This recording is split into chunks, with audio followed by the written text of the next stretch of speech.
90%가 윤석열 앞으로 돌아올 것입니다. 이 피 끓는 심정으로, 아니 윤석열 대통령도요, 솔직히 이야기해서 대충 슬금슬금 좌파들하고 협력해서 대통령 살짝 그냥 해먹고 나면 연금 타죠, 편하죠. 그러나 대통령이 돼서는 절대로 북한의 연방대로 넘겨줄 수 없단 말이야. 그래서 2차 담화를 이렇게 발표를 하셨는데, 여러분 이 말을 잘 이해하시면, 그리고 퍼뜨려 주십시오. 전 국민들에게 계속 전해 주십시오. 그러면 한 달 안에 윤석열 대통령 지지율이 90% 이상 돌아올 것입니다. 전라도도 다 돌아올 것입니다. 전라도도. 자, 지금 한번 이걸 한번 잘 들어주시길 바랍니다. 들어주세요. 존경하는 국민 여러분, 저는 오늘 비상계엄에 관한 입장을 밝히기 위해 이 자리에 섰습니다. 지금 야당은 비상계엄 선포가 내란죄에 해당한다며 광란의 칼춤을 추고 있습니다. 정말 그렇습니까? 과연 지금 대한민국에서 국정마비와 국헌 문란을 벌이고 있는 세력이 누구입니까? 이재명!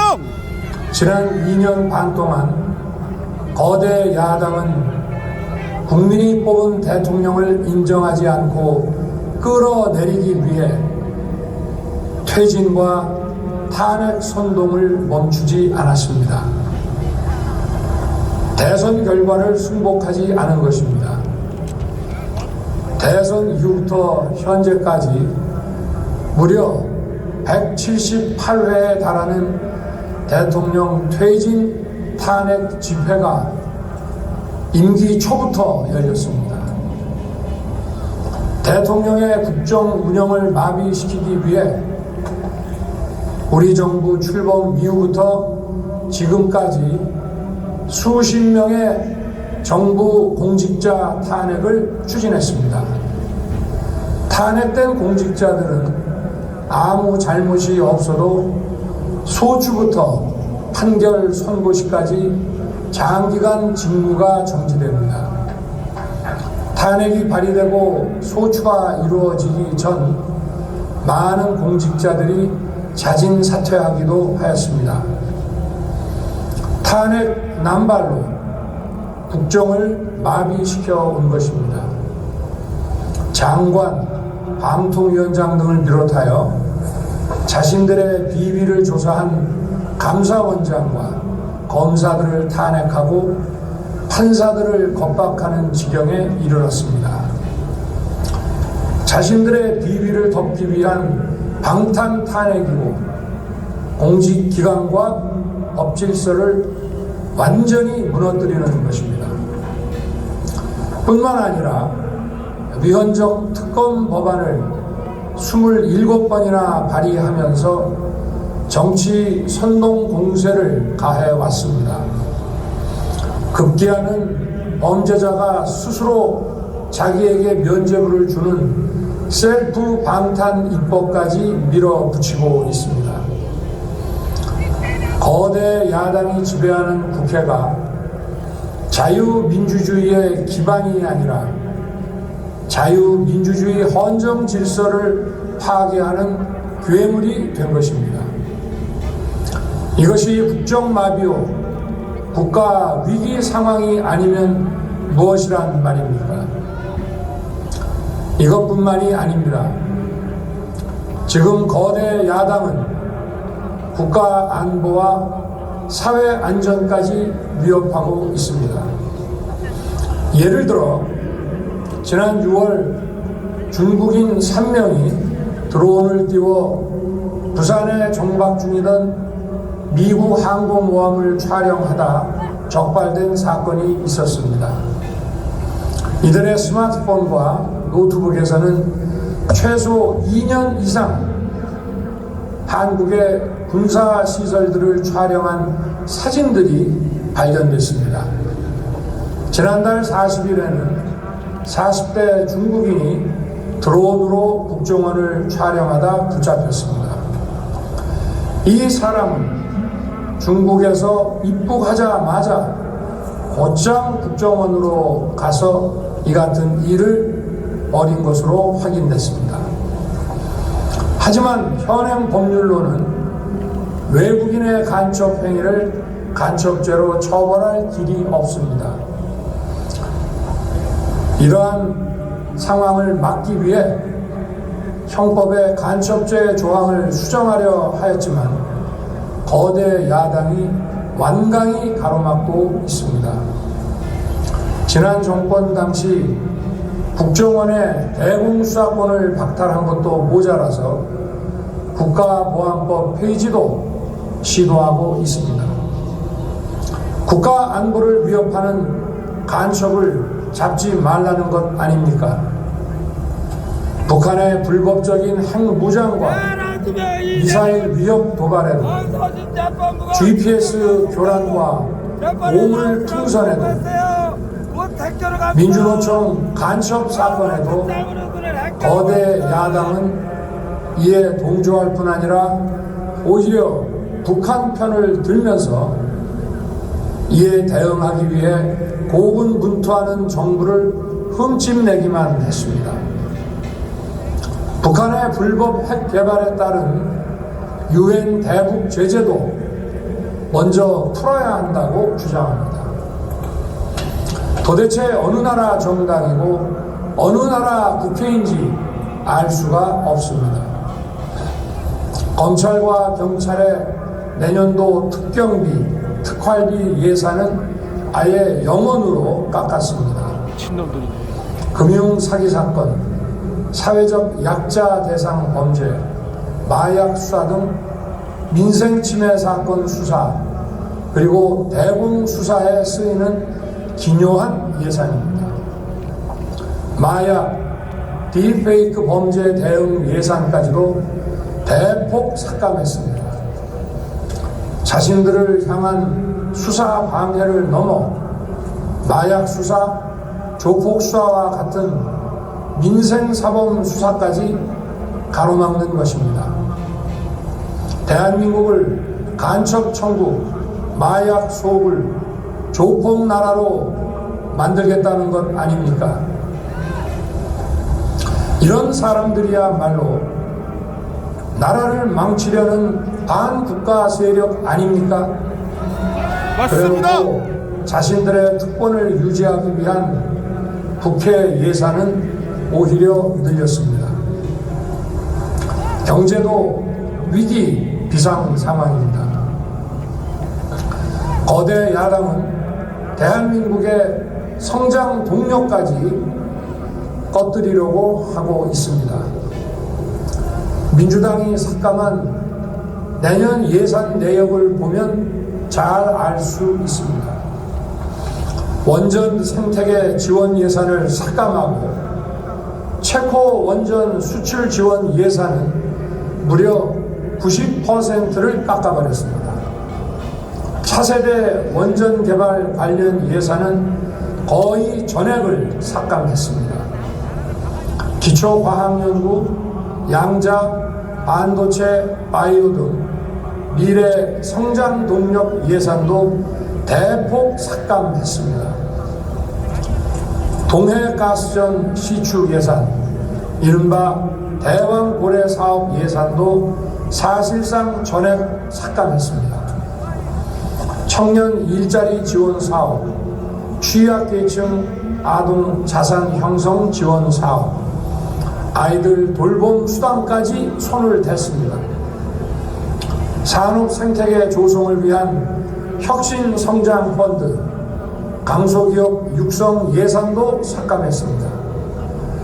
재해 대책 예비비는 무려 1조 원을 삭감하고 팬데믹 대비를 위한 백신 개발과 관련 R&D 예산도 깎았습니다. 이처럼 지금 대한민국은 거대 야당의 의회 독재와 폭거로 국정이 마비되고 사회 질서가 교란되어 행정과 사법의 정상적인 수행이 불가능한 상황입니다. 국민 여러분, 여기까지는 국민 여러분께서도 많이 아시고 계실 것입니다. 하지만 제가 비상계엄이라는 엄중한 결단을 내리기까지 그동안 직접 차마 밝히지 못했던 더 심각한 일들이 많이 있습니다. 작년 하반기 선거관리위원회를 비롯한 헌법기관들과 정부기관에 대해 북한의 해킹 공격이 있었습니다. 국가정보원이 이를 발견하고 정보 유출과 전산 시스템 안전성을 점검하고자 했습니다. 다른 모든 기관들은 자신들의 참관하에 국정원이 점검하는 것에 동의하여 시스템 점검이 진행되었습니다. 그러나 선거관리위원회는 헌법기관임을 내세우며 완강히 거부하였습니다. 그러다가 선관위의 대규모 채용 부정 사건이 터져 감사와 수사를 받게 되자 국정원의 점검을 받겠다고 한 발 물러섰습니다. 그렇지만 전체 시스템 장비의 아주 일부분만 점검에 응하였고 나머지는 불응했습니다. 시스템 장비 일부분만 점검했지만 상황은 심각했습니다. 국정원 직원이 해커로서 해킹을 시도하자 얼마든지 데이터 조작이 가능하였고 방화벽도 사실상 없는 것이나 마찬가지였습니다. 비밀번호도 아주 단순하여 1, 2, 3, 4, 5 같은 식이었습니다. 시스템 보안관리 회사도 아주 작은 규모의 전문성이 매우 부족한 회사였습니다. 저는 당시 대통령으로서 국정원의 보고를 받고 충격에 빠졌습니다. 민주주의의 핵심인 선거를 관리하는 전산 시스템이 이렇게 엉터리인데 어떻게 국민들이 선거 결과를 신뢰할 수 있겠습니까? 선관위도 국정원의 보안 점검 과정에 입회하여 지켜보았지만 자신들이 직접 데이터를 조작한 일이 없다는 변명만 되풀이할 뿐이었습니다. 선관위는 헌법기관이고 사법부 관계자들이 위원으로 있어 영장에 의한 압수수색이나 강제 수사가 사실상 불가능합니다. 스스로 협조하지 않으면 진상규명이 불가능합니다. 지난 24년 4월 총선을 앞두고도 문제 있는 부분에 대한 개선을 요구했지만 제대로 개선되었는지는 알 수 없습니다. 그래서 저는 이번에 국방장관에게 선관위 전산 시스템을 점검하도록 지시한 것입니다. 최근 거대 야당 민주당이 자신들의 비리를 수사하고 감사하는 서울중앙지검장과 검사들, 헌법기관인 감사원장을 탄핵하겠다고 하였을 때 저는 이제 더 이상은 그냥 지켜볼 수만 없다고 판단했습니다. 뭐라도 해야 되겠다고 생각했습니다. 이들은 이제 곧 사법부에도 탄핵의 칼을 들이댈 것이 분명했습니다.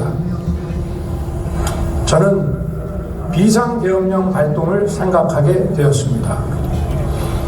거대 야당이 헌법상 권한을 남용하여 위헌적 조치들을 계속 반복했지만 저는 헌법의 틀 내에서 대통령의 권한을 행사하기로 했습니다.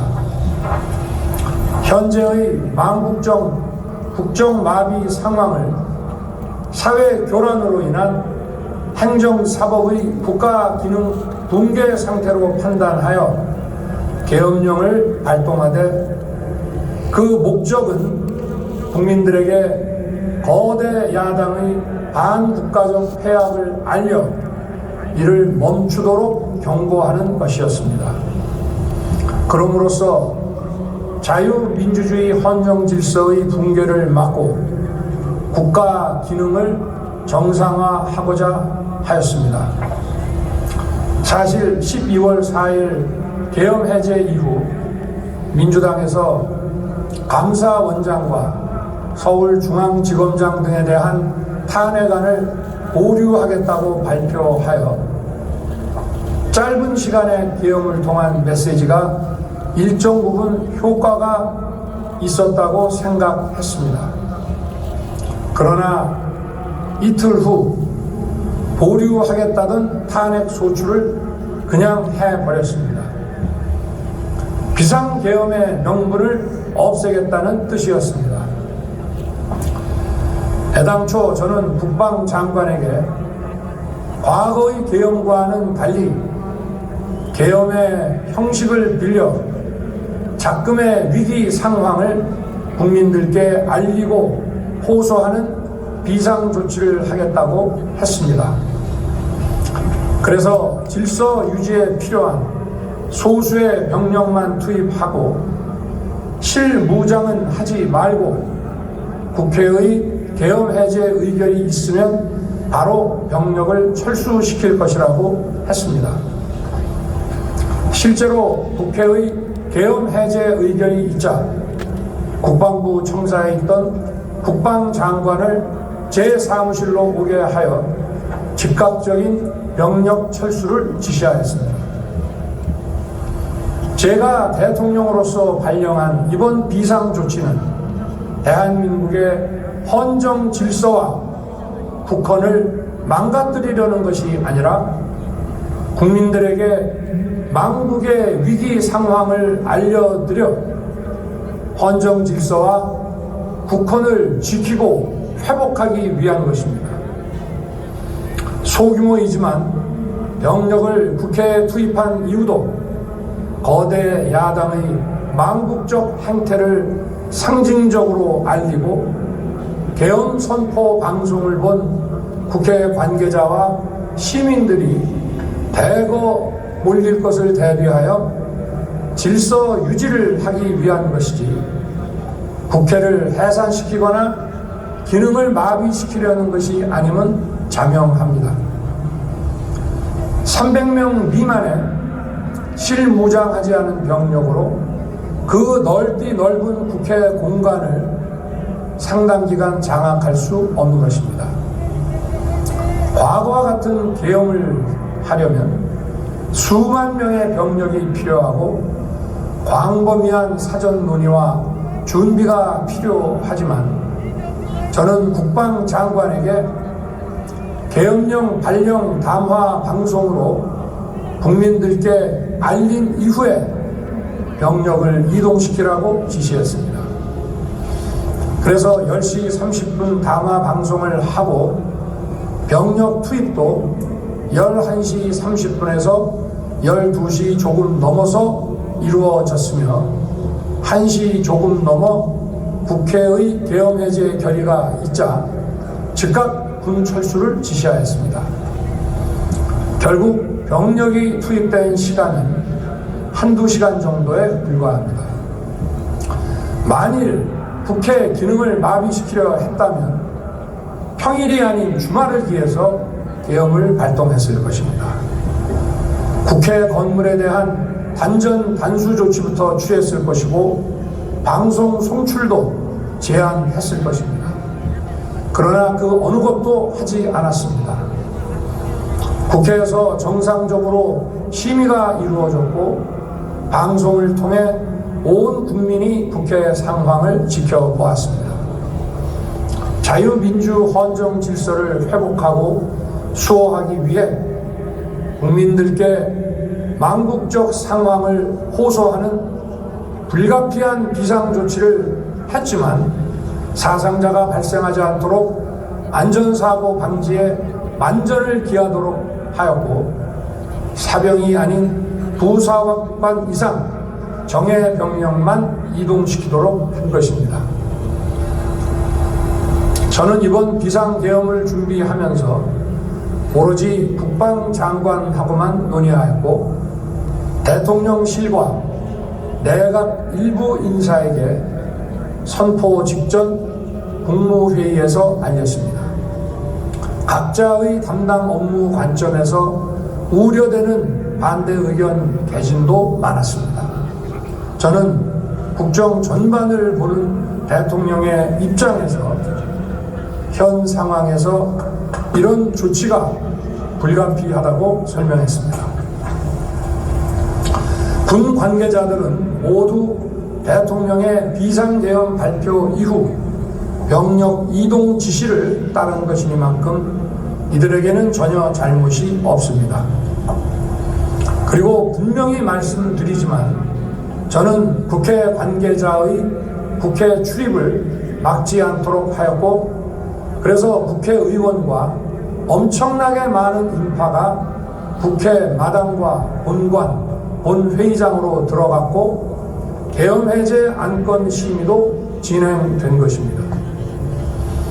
그런데도 어떻게든 내란죄를 만들어 대통령을 끌어내리기 위해 수많은 허위 선동을 만들어내고 있습니다. 도대체 2시간짜리 내란이라는 것이 있습니까? 질서 유지를 위해 소수의 병력을 잠시 투입한 것이 폭동이란 말입니까? 거대 야당이 거짓 선동으로 탄핵을 서두르는 이유가 무엇이겠습니까? 단 하나입니다.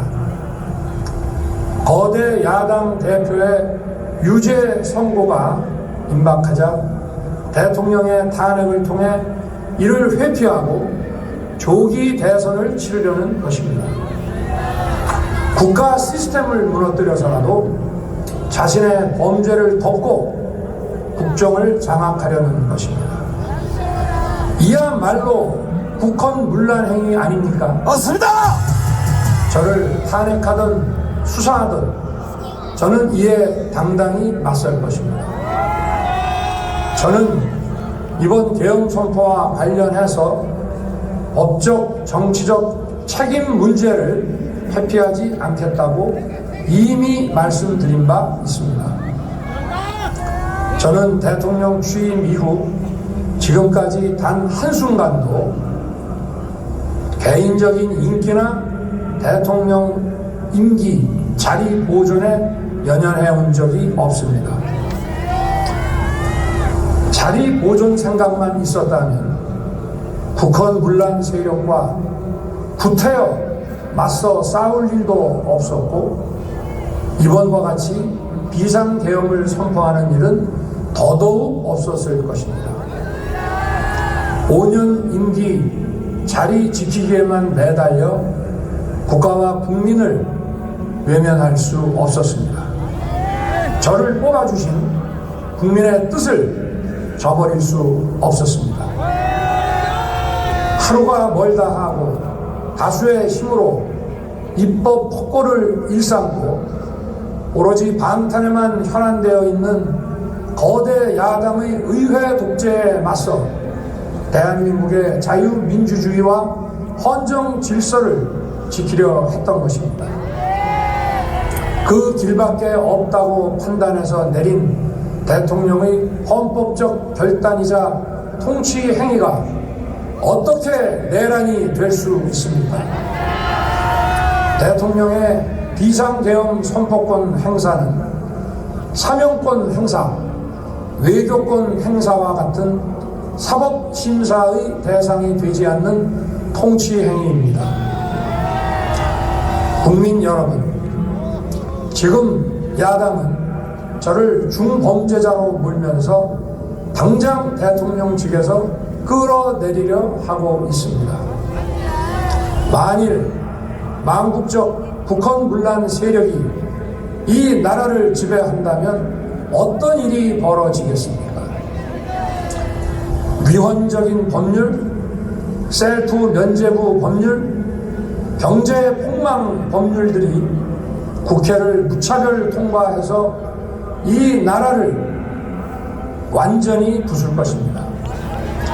원전 산업, 반도체 산업을 비롯한 미래 성장 동력은 고사될 것이고, 중국산 태양광 시설들이 전국의 살림을 파괴할 것입니다. 우리 안보와 경제의 기반인 한미 동맹, 한미일 공조는 또다시 무너질 것입니다. 북한은 핵과 미사일을 고도화하여 우리의 삶을 더 심각하게 위협할 것입니다. 그러면 이 나라 대한민국의 미래가 어떻게 되겠습니까?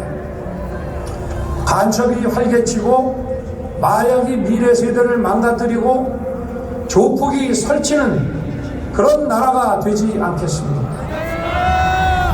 지금껏 국정 마비와 국헌 문란을 주도한 세력과 범죄자 집단이 국정을 장악하고 대한민국의 미래를 위협하는 일만큼은 어떤 일이 있어도 막아야 합니다. 저는 끝까지 싸울 것입니다. 국민 여러분, 국정 마비의 망국적 비상 상황에서 나라를 지키기 위해, 국정을 정상화하기 위해 대통령의 법적 권한으로 행사한 비상대응 조치는 대통령의 고도의 정치적 판단이고 오로지 국회의 해제 요구만으로 통제할 수 있는 것입니다. 이것이 사법부의 판례와 헌법학계의 다수 의견임을 많은 분들이 알고 있습니다. 저는 국회 해제 요구를 즉각 수용했습니다. 계엄 발령 요건에 관해 다른 생각을 가지고 계신 분들도 있습니다만, 나라를 살리려는 비상 조치를 나라를 망치려는 내란 행위로 보는 것은 여러 헌법학자와 법률가들이 지적하는 바와 같이 우리 헌법과 법 체계를 심각한 위험에 빠뜨리는 것입니다. 저는 묻고 싶습니다. 지금 여기저기서 광란에 칼춤을 추는 사람들은 나라가 이 상태에 오기까지 어디서 도대체 무엇을 했습니까? 대한민국의 상황이 위태롭고 위기에 놓여 있다는 생각도 전혀 하지 않았다는 말입니까? 공직자들에게 당부합니다. 엄중한 안보 상황과 글로벌 경제 위기에서 국민의 안전과 민생을 지키는 일에 흔들림 없이 매진해 주시기 바랍니다. 국민 여러분, 지난 2년 반 저는 오로지 국민만 바라보며 자유민주주의를 지키고 재건하기 위해 불의와 부정, 민주주의를 가장한 폭거에 맞서 싸웠습니다. 피와 땀으로 지켜온 대한민국, 우리의 자유민주주의를 지키는 길에 모두 하나가 되어주시길 간곡한 마음으로 호소드립니다. 저는 마지막 순간까지 국민 여러분과 함께 싸우겠습니다. 짧은 시간이지만 이번 계엄으로 놀라고 불안하셨을 국민 여러분께 다시 한번 사과드립니다. 국민 여러분에 대한 저의 뜨거운 충정만큼은 믿어주십시오. 감사합니다. 윤석열 화이팅! 윤석열 만세! 자, 이제 저